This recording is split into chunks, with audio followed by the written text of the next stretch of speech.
मैं राजन सर आप सभी का इस इंग्लिश ग्रामर के पार्ट्स ऑफ स्पीच के अंतर्गत noun, pronoun, adjective, verb, adverb के बाद प्रीपोजिशन के इस क्लास में आप सभी का स्वागत करता हूं। तो आइए आज के इस प्रीपोजिशन और इसके प्रकारों के बारे में जानते हैं।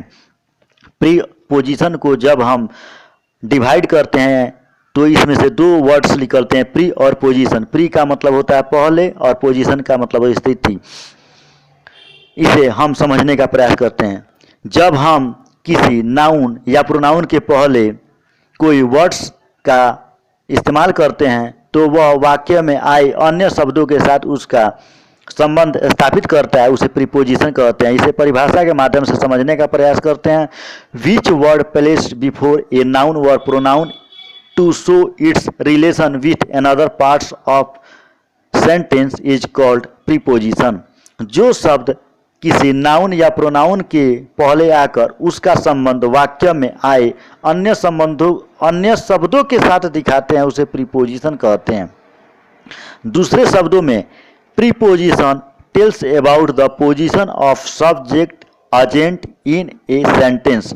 जो शब्द किसी नाउन या प्रोनाउन से पहले प्रयुक्त होकर उसका संबंध किसी अन्य नाउन या प्रोनाउन से प्रकट करे, प्रीपोजिशन कहलाता है। प्रीपोजिशन के बाद प्रयोग किया जाने वाला नाउन या प्रोनाउन वाक्य का ऑब्जेक्ट होता है, इसलिए प्रीपोजिशन के बाद हम ऑब्जेक्टिव केस के ही नाउन या प्रोनाउन का प्रयोग करते हैं। इस एग्जाम्पल के माध्यम से देखते हैं। The book is on the table.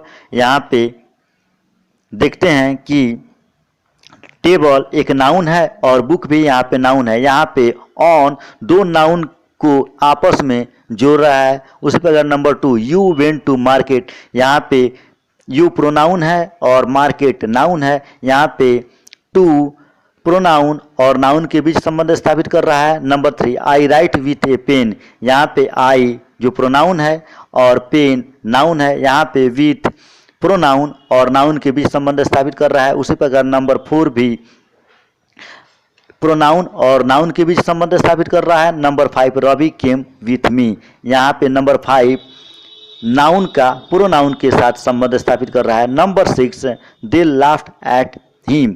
यहाँ पे एट दो प्रोनाउन दे और हिम के बीच संबंध स्थापित कर रहा है। इन वाक्यों में जो रेड इंक से हाईलाइटेड है वे प्रीपोजिशन है। इन वाक्यों में on, to, with, by, with, at वाक्य में सब्जेक्ट के रूप में आए नाउन और प्रोनाउन का संबंध वाक्य में ऑब्जेक्ट के रूप में आए नाउन टेबल, मार्केट, पेन, बस और प्रोनाउन मी और हिम के साथ संबंध स्थापित करते हैं। इस प्रकार हम देखते हैं कि ऑन शब्द दो नाउन, टू प्रोनाउन और नाउन को, विथ प्रोनाउन और नाउन को और पुनः विथ नाउन और प्रोनाउन और एट दो प्रोनाउंस के बीच संबंध स्थापित करता है। अतः ये शब्द प्रीपोजिशन है। नोट, यदि वर्ब के बाद केवल प्रीपोजिशन हो तो वह एडवर्ब का कार्य करता है।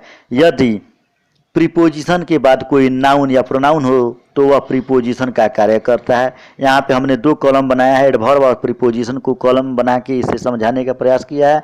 यहाँ पे एडवर्ब के कॉलम में द डॉग सैट बिलो। यहाँ पे सैट वर्ब है और वर्ब के बाद बिलो का प्रयोग किया गया है जो कि एडवर्ब का कार्य कर रहा है। उसी प्रकार preposition the river flows blow, यहाँ पे बिलो होना चाहिए, गलती से यहाँ पे ब्लो हो गया है, BELOW। The river flows below the bridge. यहाँ पे ब्रिज नाउन है, नाउन के पहले बिलो का प्रयोग किया गया है, इसलिए यहाँ पे बिलो प्रीपोजिशन का कार्य करेगा। नंबर 2 एडवर्ब के कॉलम में सी सिट्स बिहाइंड। यहाँ पे बिहाइंड सिट्स के बाद यानी वर्ब के बाद बिहाइंड का प्रयोग किया गया है। यहाँ पे बिहाइंड एडवर्ब का कार्य कर रहा है। और नंबर 2 प्रीपोजिशन वाले कॉलम में हम देखते हैं कि she is sitting behind the tree. यहाँ पे बिहाइंड एक नाउन जो ट्री है उसके पहले इस्तेमाल किया गया है, ये यहाँ पे प्रीपोजिशन के रूप में बिहाइंड कार्य करेगा। Types of preposition, we can divide preposition into 2 parts.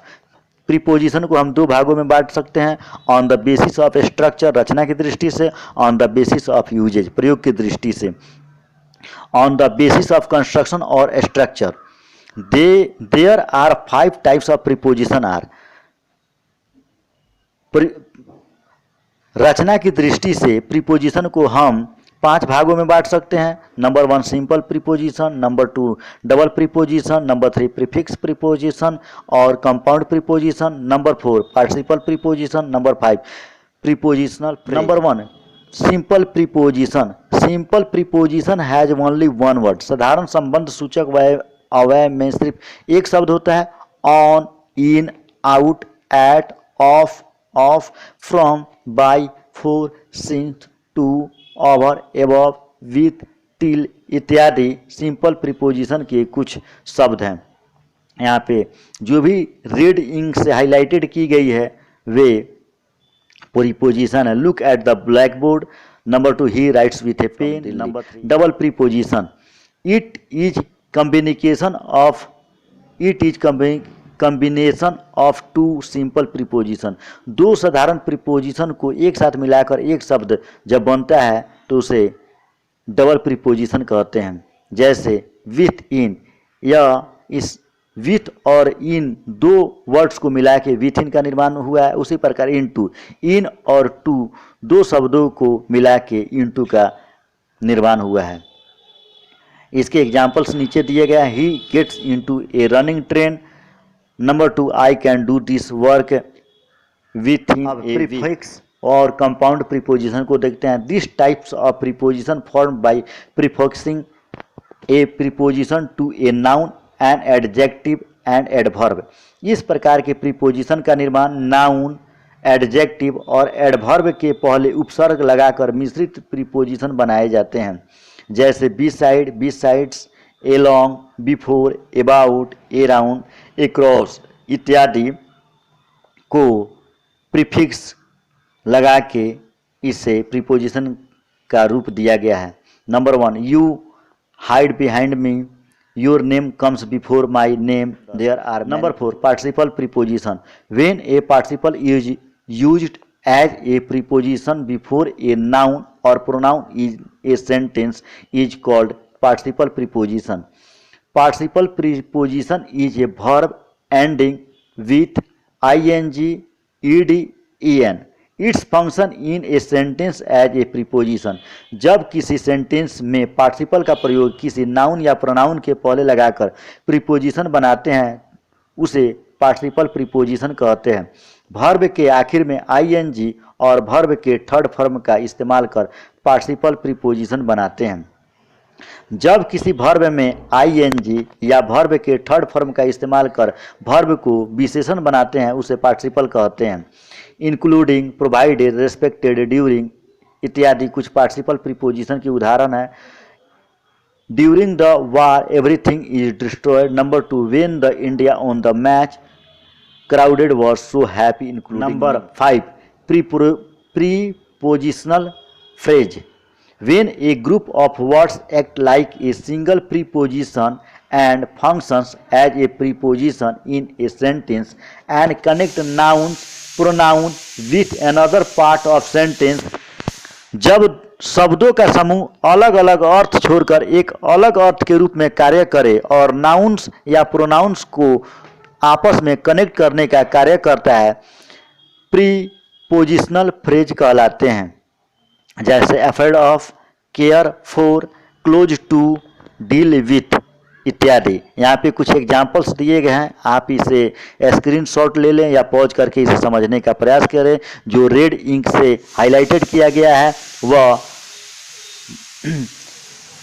फ्रेजियल preposition है। Number 2 on the basis of usages. There are 10 types of preposition the basis of usage. प्रयोग या कार्य की दृष्टि से प्रीपोजिशन को 10 प्रकारों में बांट सकते हैं। Number 1 preposition of time. Number 2 preposition of place. Number 3 preposition of direction और movement. Number 4 preposition for agency. Number 5 preposition for origin और source.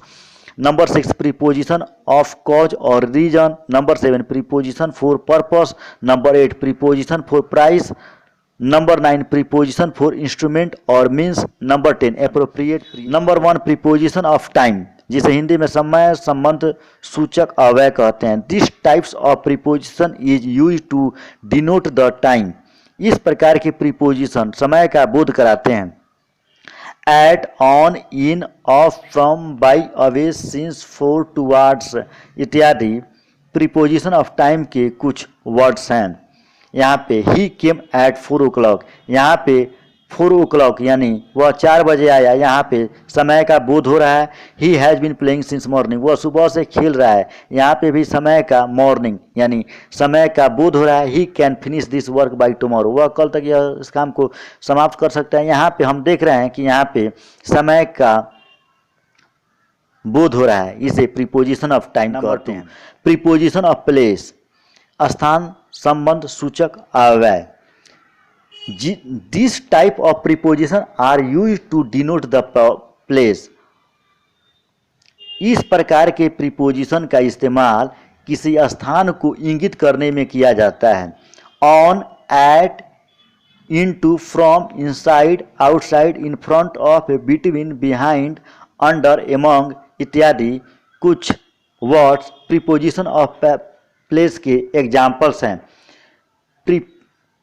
Ramesh puts his book on the table, यहाँ पे रमेश अपना किताब कहाँ रख रहा है, रमेश अपना किताब टेबल पे रख रहा है, यहाँ पे स्थान का बोध टेबल करा रहा है। इसी प्रकार number 2, the policeman are sitting at the gate, policeman कहाँ पे बैठे हुए हैं, तो पुलिसमैन गेट के पास बैठे हुए हैं। The cat is sitting under the table, बिल्ली कहाँ बैठी हुई, तो बिल्ली टेबल के नीचे बैठी हुई। सी लिव्स इन दिल्ली, वह कहाँ रहती है, वह दिल्ली में रहती है। इस प्रकार हम देख रहे हैं कि इसमें ऑन, एट, अंडर और lives preposition of place. Number 3, preposition of direction और मूवमेंट, दिशा और गति संबंध सूचक अव्यय। This types of preposition express the direction और मूवमेंट ऑफ समथिंग, इस प्रकार के प्रीपोजिशन गतिमान, गति, चाल और दिशा की ओर का बोध कराते हैं। Up, down, over, along, across, into, through, under, to इत्यादि प्रीपोजिशन ऑफ डायरेक्शन या मूवमेंट के कुछ उदाहरण है। ही गोज टू स्कूल, वह स्कूल जाता है, कहाँ जाता है, तो वह स्कूल की ओर जाता है या स्कूल जाता है। यहाँ पे दिशा की दिखा रहा है कि वह स्कूल जाता है। He gets into a running train, वह चलती ट्रेन में चढ़ता है। यहाँ पे ट्रेन क्या है, मूवमेंट में है यानी गतिमान है, यहाँ पे इंटू का प्रयोग हुआ है। उसी प्रकार number 3, the boat is running under the bridge, नाव कहाँ चल रही है, तो नाव पुल के नीचे चल रही है। उसी प्रकार number 4, the cat jumped over the wall, इस प्रकार हम देखते हैं कि यह इस प्रीपोजिशन से हमें डायरेक्शन ऑफ मूवमेंट का बोध हो रहा है, इसीलिए इन्हें preposition of direction. Number 4, preposition for agency, these preposition are used to denote an action done by someone to the subject, इस प्रकार के प्रीपोजिशन में कर्ता द्वारा किए गए किसी कार्य को किसी और के द्वारा बताया जाता है। इस प्रकार के प्रीपोजिशन का प्रयोग ज़्यादातर पैसिव वॉइस में किया जाता है। With, by preposition of agency के एग्जाम्पल्स हैं। A letter is written by Mohan, एक पत्र मोहन के द्वारा लिखा जा रहा है। यहाँ पे बाई नाउन को ऑब्जेक्ट, नाउन को नाउन से जोड़ रहा है। This book is taught by us, यहाँ पे नाउन को प्रोनाउन से कनेक्ट कर रहा है।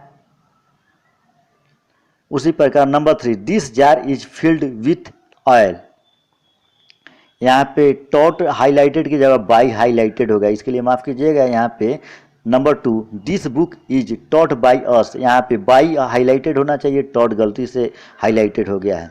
This jar is filled with oil, यह जार तेल से भरा हुआ है। नंबर 5, प्रीपोजिशन फॉर ओरिजिन और source, the preposition from is use to describe the origin और सोर्स ऑफ पर्सन और ए थिंग। प्रीपोजिशन फ्रॉम किसी वस्तु, व्यक्ति के स्रोत के बारे में जानकारी देता है कि वह कहाँ से है, कहाँ से आया है, उसके बारे में, उसकी मूल के बारे में, ओरिजिन उसके मूल के बारे में। यह प्रीपोजिशन उसके मूल के बारे में जानकारी देता है। ही केम फ्रॉम आगरा, वह कहाँ से आया, वह आगरा से आया है। यहाँ पे number 2, I am basically from Bihar, यहाँ पे फ्रॉम बता रहा है कि मैं कहाँ से हूँ। Number 3, he is coming from school, वह कहाँ से आ रहा है, यहाँ पे फ्रॉम इंगित कर रहा है। Number 4, I brought a book from library, मैं एक किताब कहाँ से लाया, तो लाइब्रेरी से लाया। यहाँ पे स्रोत की जानकारी दे रहा है कि भाई नंबर 6 प्रीपोजिशन ऑफ कॉज और रीजन, जिसे हिंदी में कारण संबंध सूचक अव्यय कहते हैं। This preposition is use to describe why something has occurred. इस प्रीपोजिशन का प्रयोग किसी भी कार्य घटना क्यों हुआ का बोध कराने में किया जाता है। Of, for, with, as, through, due to, because, on account of इत्यादि कुछ शब्द प्रीपोजिशन ऑफ रीजन के उदाहरण हैं। Ramesh obtained good marks in the examination because he had worked hard.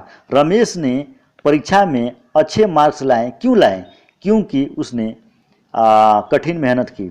यहाँ पे बिकॉज प्रीपोजिशन ऑफ कॉज को दिखा रहा है। On account of my illness I could not, मैं अपनी बीमारी के कारण वहाँ नहीं जा सका। यहाँ पे on account of preposition of cause या preposition of reason. Number 7 preposition for purpose, उद्देश्य संबंध सूचक अव्यय। It is commonly used the preposition for to the describe the purpose. सामान्यतः फॉर का प्रयोग उद्देश्यों को बताने के लिए किया जाता है।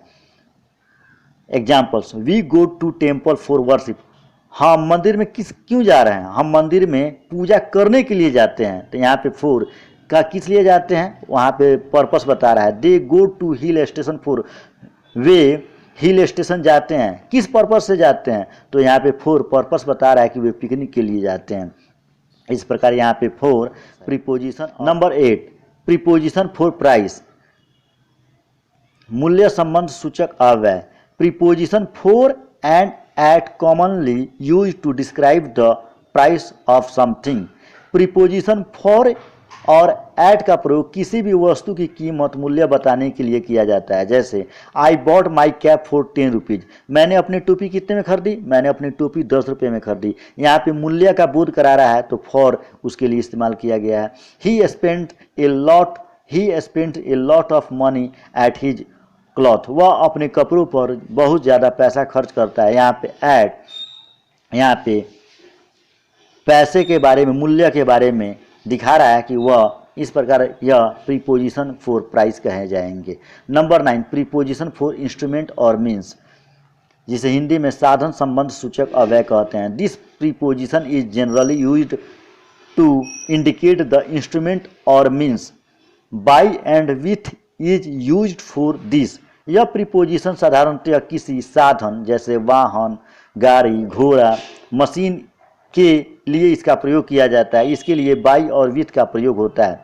ही वेंट टू बाई ए बस, वह पटना किस साधन से गया, तो वहाँ पे साधन बस दिखा रहा है कि वह पटना कैसे गया, पैदल तो गया नहीं है, वह पटना बस के द्वारा गया। तो बस यहाँ पे साधन है, तो यहाँ पे बाई प्रीपोजिशन का इस्तेमाल। आई राइट विथ ए पेंसिल, मैं किस चीज़ से लिखता हूँ, मैं पेंसिल से लिखता हूँ। यहाँ पे लिखने का साधन पेंसिल है, इसलिए यहाँ पे विथ का किया गया है। Ramu cut this Apple with a knife, यहाँ पे रामू किस चीज़ से एप्पल को काटता है, तो नाइफ से काटता है। यहाँ पे काटने का चाकू एक साधन है, इसलिए यहाँ पे विथ का प्रयोग हुआ है। इस प्रकार नंबर 9 प्रीपोजिशन फॉर इंस्ट्रूमेंट और मीन्स। आखिरी नंबर 10 एप्रोप्रिएट प्रीपोजिशन क्या है। Some adjective, verbs and nouns are followed by particular preposition. These preposition don't follow by any rule. कुछ adjectives, verbs और noun के अलग से उसके preposition होते हैं। ये preposition किसी नियम का पालन नहीं करते हैं, इन्हें appropriate preposition कहते हैं। इनमें ज़्यादातर phrase words आते हैं, जैसे he afraid of dogs, these books belong to me, he is fond of music। यानी appropriate preposition, जिसे अपवाद भी कहा जा सकता है,